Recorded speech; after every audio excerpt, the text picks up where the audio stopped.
Hello everyone, this is Austin Wiebe, just making another video. Um, in our culture today, we have a very serious problem in that we think we have a lot more authority than we actually do. I mean, as Christians, we have actually made decisions on behalf of God as to what's allowable in church anymore,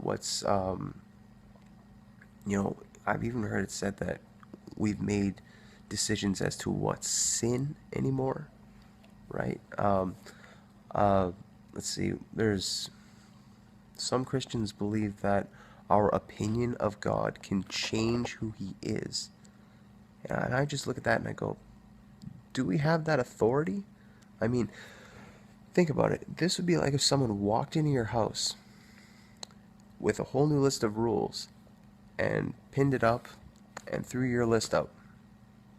Would that slide at all? I mean, that doesn't really seem like it would slide at my place, right?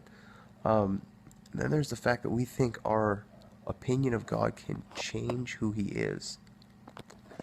I mean, it's not exactly like God was waiting around in heaven for me to show up in order for Him to be God, right? Like, He wasn't just like sitting in heaven just like, oh, I can't wait until Austin's born. He's going to change everything. Once he's born, I can be God. That's not it, right? God was God long before I was born, and He will continue to be God long after I'm gone, right? And that's just it. He had that authority straight through. I mean, the Bible says that He alone is immortal, right? That means He has authority over all creation. That's just so cool. The Bible says that His ways are higher than my ways, and that His thoughts are higher than my thoughts, as high as the heavens are above the earth. So my reaction to that is just simply this: well, if God's ways are higher than my ways and His thoughts are higher than my thoughts, then why would He even concern Himself with my ways? Why would He even concern Himself with my thoughts, right? Like, why would He even consider my thoughts? Why aren't I chasing His thoughts? Why aren't I chasing after His ways, right? And that's just it, right? But it's kind of like in the book of Job, Job is going through a lot of issues, right? If there's any book that you want to read on trials, turn to the book of Job. But in the book of Job, there's one point where he's going through a lot, and he just basically starts complaining, and he says, God, have I done something wrong? I mean, am I being punished for something?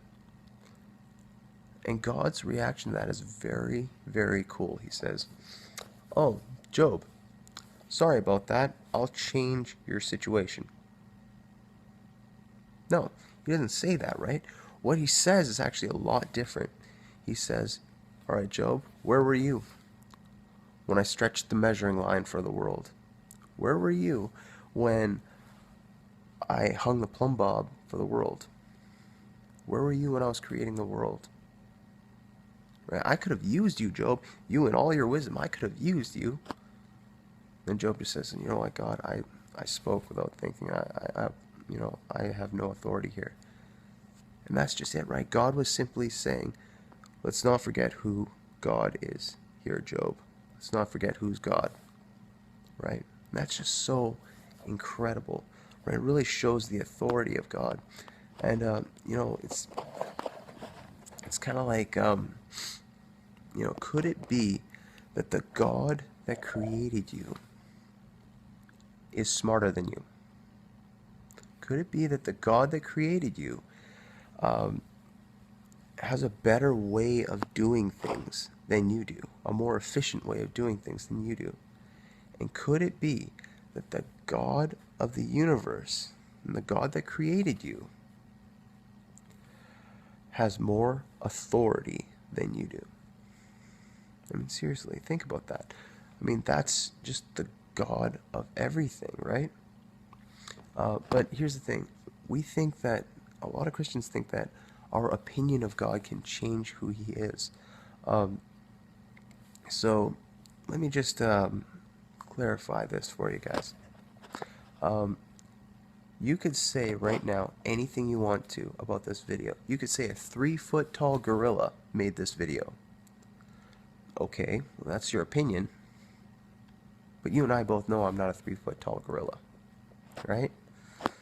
So you can say whatever you want to about God, but the fact of the matter is it's not the God of this book, right?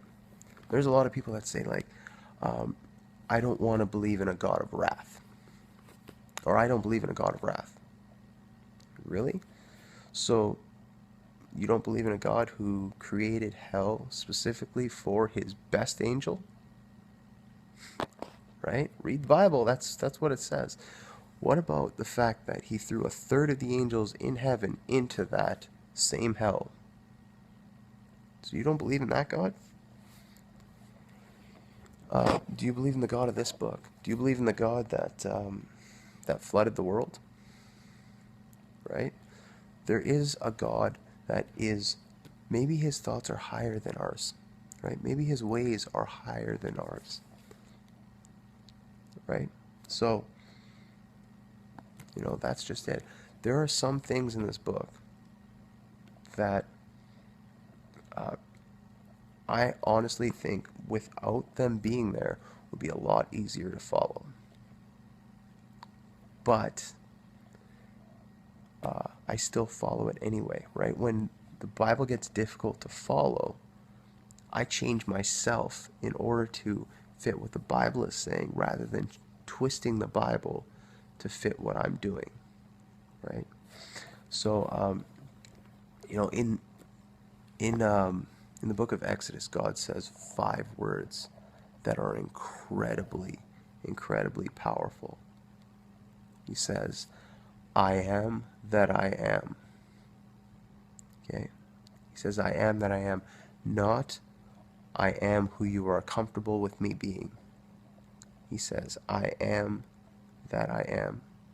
There's a saying that goes something like this: a lion doesn't lose sleep over the opinions of sheep. Okay, so, yeah, so thank you.